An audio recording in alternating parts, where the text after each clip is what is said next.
Straight ahead on CCX News, making going to the movies an experience. We'll show you the changes at a Plymouth movie theater. Then, just how hot is the spring housing market? How about multiple offers for most homes up for sale? But first, new details from Wednesday's security scare at Champlin Park High School. CCX News starts right now. Hello, everyone, and thanks for joining us. Police are calling it a very sensitive and complex case. As we went to air, a New Hope man was facing a criminal sexual conduct charge for allegedly having sex with a student at Champlin Park High School. Police say 42-year-old David Manito set up a prearranged meeting with the student. Late Friday, authorities planned to release him from custody while their investigation continued. Police and school officials also held a press conference on the matter. Reporter Sonia Goins was there. Mike and Alex, police released new details today. They say there were actually 2 sexual encounters between the student and the suspect. Police were called to Champlin Park High School Wednesday morning after a student alerted staff about a suspicious man in the building. The adult male entered the school through the front doors, deceived security, and then went into the school. Police say Manito and a 19-year-old male student with special needs met in a bathroom where the two engaged in sexual acts. They then left and returned to the same bathroom for sex. After that second sexual encounter, the suspect then was in the hallway and confronted by students. It was kind of weird. All the guys in the bathroom were like, whoa, I mean, that's not right. No word on why the two chose the school, but police say Manito was in Champlin Park for about 55 minutes before he was spotted. Based on video footage, was mostly walking in the hallway. Staff and security had to chase him on foot and hold him down before police arrived. Meanwhile, we're learning more about Manito. Police say there's no indication that he's done this type of thing before. Officials are still investigating Manito's background. Also worth noting, the school has beefed up its security policy. Visitors will now be escorted through the building. Our school district and Okehennepin Schools is really serious about protecting the safety and security of our students. In Brooklyn Park, Sonia Goins, CCX News. Police say both Manito and the student are cooperating with authorities. They believe the two communicated via a social media site before meeting up at the school. What happens when an unauthorized person gets on a school bus? A lawmaker from Dayton is proposing a trespassing charge if someone other than a student, school employee, or volunteer boards a bus without permission. State Representative Eric Lucero says trespassing would be an additional tool for drivers to control a difficult situation. I don't think that the school bus drivers themselves would want to physically stop somebody, but this empowers them to then call officials, law enforcement, etc. if somebody is on the bus and refusing to follow the school bus driver's orders to get off the bus. They're now empowered to at least have authority and law backing them with that directive. School officials say this is becoming a bigger issue locally and nationally. Plymouth police are investigating several car break-ins that may be related. Residents in 2 apartment buildings woke up Monday morning to find windows smashed on 7 cars with items stolen. It happened in underground parking garages in the 4300 block of Trenton Lane and another nearby on 45th Avenue.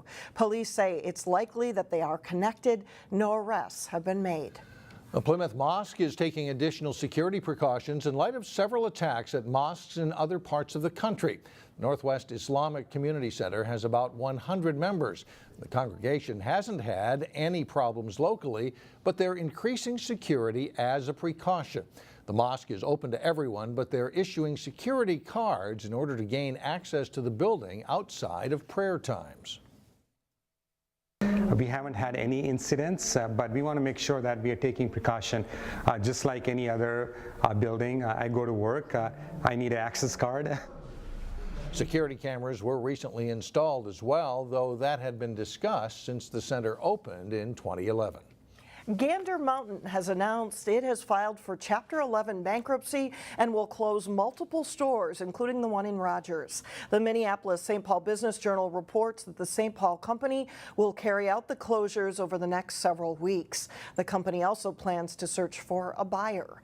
Gander Mountain has faced increased competition from online retailers and companies like Cabela's and Bass Pro Shops, those two companies that plan to merge. In Maple Grove, what goes down must go back up. On Tuesday, the city's popular sports dome collapsed because of the high winds. By Thursday, the dome was reinflated. Crews are putting up light fixtures and cleaning up the inside. Getting the dome back up required all hands on deck. The contractor is really the one that had put forth the big effort. He had a crew of, about a half a dozen here working. We've had some of our park keepers out here as well supplementing that. They're working on some lighting now, replacing broken bulbs, things like that. Many area teams had practices canceled because of the collapse, but the facility could be ready for use in just a couple of days. This weekend marks a new beginning for a Plymouth movie theater. Renovations are complete on Willow Creek with the goal of making the movie-going experience more of an event. Willow Creek now has a full-service bar, expanded menu, assigned seating, and leather recliners inside all 12 of its auditoriums. Construction began in August, shortly after the theater was purchased by Michigan-based Imagine Entertainment. Managers say it was a necessary upgrade due to increased competition. The home experience for watching entertainment is getting pretty competitive, and so this is the kind of changes that you really need to make in order to get people coming back. Ticket prices are now $10, but if you go on Tuesday, you can see a movie for only $5. In Maple Grove, it is all about suds and sweets this weekend. Omni Brewing has a unique promotion called Crafts and Cookies. The microbrewery is pairing up certain beers with different flavors of Girl Scout cookies. The unique idea is nothing new for Omni, which has a reputation for thinking outside the box. We do yoga on Saturday mornings, the second Saturday of every month.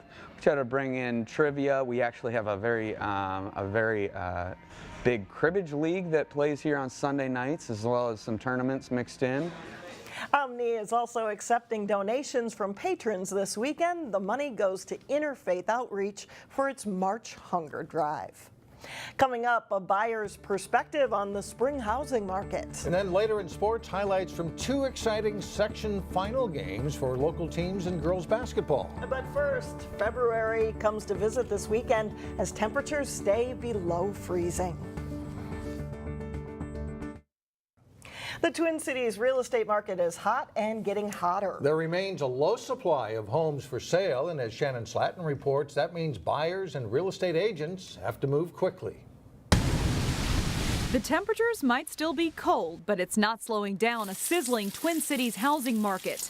Houses are selling before there's even a for sale sign in the yard. We've only been looking for a few weeks, and it's been a little disheartening. First-time homebuyer Ann Lindstrand wants to get in a new home before school starts next fall. You see a place, and then as you're driving out, you get the text message from the realtor that they've had a few offers already, and so it seems pretty competitive. So we've lost a couple just because they've already been sold before we've even drawn up an offer. It is crazy. Realtor Jerry Moskowitz expects this year to be even busier than last year. He says buyers want to get ahead of possible rising interest rates. Plus, there's low inventory, so houses move fast. You're facing a very short time period to make a decision, maybe the biggest financial decision you've ever made. It's not at all uncommon for us to see multiple offers within the first 24 hours, especially in that price range of under $250,000. A report out this week points to 4 reasons why there are fewer homes to buy in the Twin Cities. First, more people are putting homes up for rent and not to buy.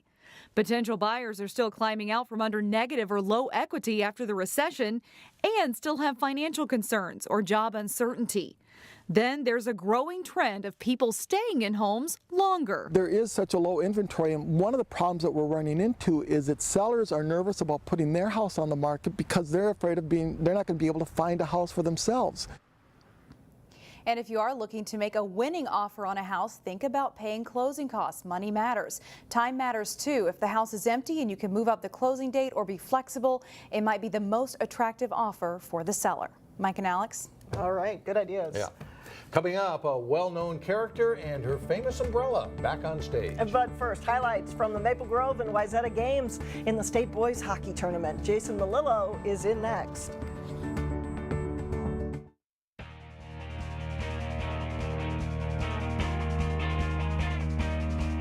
Welcome back. I'm Jason Melillo with sports. Two local squads hit the ice for the state boys hockey tournament on Thursday night. Wayzata facing Eden Prairie in a rematch of last year's AA final. Trojans goalie Reed Waschenko continues his solid postseason run. He gets a pad out to stop a great Eagles chance, and the game is scoreless through one period of play. Early in the second period, a turnover costs Eden Prairie as Grant Anderson fires a rocket under the crossbar.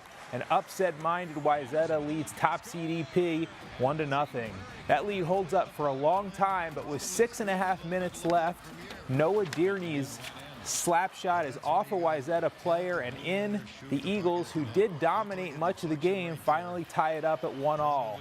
And late in the third period, Casey Middlestad will win the draw back to Nick Lieberman. He makes a great move to sidestep the Wayzata defender and threads it through for a 2-1 lead. The Eagles add an empty netter and beat Wayzata 3-1. Maple Grove boys hockey team is in the state tournament for the first time since 2012. Number 4 seed Crimson facing 5th seed Grand Rapids. On the first shift of the game, Sam Huff drives to the net. His shot is deflected wide, but Trevor Kokkonen nudges the rebound in for a 1-0 Crimson lead just 20 seconds into the game. 4 minutes later, Huff circles into the slot and his shot grazes the Grand Rapids player and goes in for a 2-rip Maple Grove lead. But Grand Rapids comes alive. On a power play, Gavin Haynes snaps the shot home, and it's 2-1 through one period of play. And the Thunderhawks roll in the second. John Stampahor buries the shot on the short side from the circle to make it 2-2. After they go up 3-2, Drake Anderson's shot sneaks through Ethan Hyder for a 5-2 lead. Grand Rapids scores 5 unanswered goals. They hold off Maple Grove for a 6-4 win. In consolation play on Friday, Wayzata beats Maple Grove 2-1 in overtime on a goal by Matt Cassette. The Trojans play St. Thomas Academy for the consolation title Saturday at noon. Now to girls basketball. Park Center was shooting for a spot in the Class 4A tournament. The Pirates faced Centennial for the Section 5 title at Anoka last night. Michaela Hayes with a nice move underneath, and she gives PC a 14-9 lead. Sarah Groh answers at the other end with a hoop and the foul for Centennial. The Cougars are up 21-17. Danielle Schaub, no fear on the drive, and she scores, but the Pirates are down 3 at the half. Park Center fights back in the second half. Kayla Cox kicks it out to Ann Simonette. She cans a three-pointer. Then Megan Du Bois on the run out. Her basket ties it at 33, and Park Center starts to roll. And a short time later, Simonette, she is just so clutch in playoff games, nails another 3. She nets 15 in the game. Hayes with another nice move in the paint for 2 of her 10 points. Park Center wins 53-46, and they go to the state tournament for the 4th year in a row. Hopkins is the top-ranked team in the state. The Royals met Wayzata for a 3rd time this season as the 2 late conference teams tipped off in the Section 6 final. The underdogs Trojans get off to a great start. Sydney Franks hits a 3-pointer to put Wayzata up 18-10. Later, it's Franks draining another of her 4 first-half threes. She scores 17 in the first half. Trojans lead by a dozen at the break. Hopkins comes out fast in the second half. Liz Hammond will score, and the Royals are back within 2, less than 2 minutes in. Delela Chakoilis scores in traffic and draws a foul to put the Royals ahead 48-46 in what turns out to be a great back-and-forth second half of play. Cameron Hay scores for Wayzata. She and Callie Tyson have big second halves for Wayzata. Trojans lead by 1, but Hopkins prevails in the end. Paige Beckers and Raina Suggs combined for 34 second half points as top-seeded Hopkins is tested but prevails to win the Section 6 title. 81-74 is the final. The Section boys basketball playoffs are underway. In Section 5AA, Brooklyn Center is the #1 seed. The Centaurs at home to face Painesville in the first round. Pass comes out high to Adrian Sprinkles, who buries a 3, giving the Centaurs a 10-0 lead. Then off a Paynesville miss and a scramble for the ball, Devonta Price gets the steal and takes it the distance, and he's going to throw it down hard for an 18-4 Brooklyn Center lead. BC runs well in transition. Lakai Patterson with a nice pass ahead to Quentrell Douglas for the lay-in as the Centaurs extend their lead to 17. BC rolls past the Bulldogs 83-45. And in Section 5AA, Breck is a winner over Maple Lake. That's sports. Back to you, Alex and Mike. All right, thanks, Jason. Up next, what's new on the local theater scene? We'll be right back. Here's a reminder, this weekend it's time to turn forward the clock. Yes, we lose an hour of sleep for daylight saving time. Studies have shown that on Monday after the time change, there is an increased likelihood of car accidents and heart attacks, so beware of that. It's also a good reminder to test your smoke alarms. Well, finally, everyone's favorite nanny takes center stage at Park Center High School. Neil Persley previews Mary Poppins in today's Weekend Showcase. I'm practically perfect from head to toe. A lot of these kids have seen the movie but don't love it like those of us who grew up with it loved it and don't understand how iconic these characters are.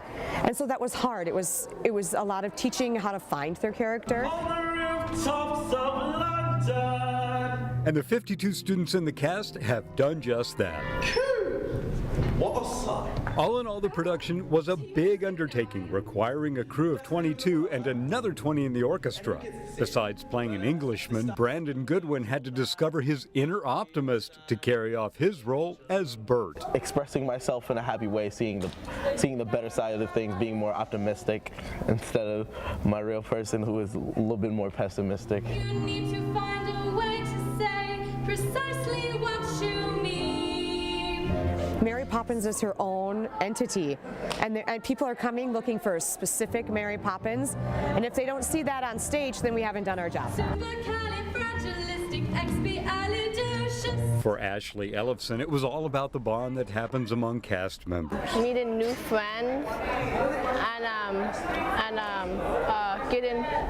getting closer to them. Others got to play the role they'd always wanted. I knew Mary Poppins because of the chimney sweeps, and I wanted to be a chimney sweep more than anything. Like, I didn't care if I was a lead or anything, so I was just really looking forward to helping out and being part of the musical. And it's that cohesive spirit that makes this Park Center production of Mary Poppins Spit Spot. For Weekend Showcase at Park Center High School, Neil Persley, CCX News. Mary Poppins runs tonight, Friday evening, and Saturday night at 7:30 at Park Center High School. That's all the news for us. Thanks so much for joining us. Have a great weekend, everyone. See you Monday.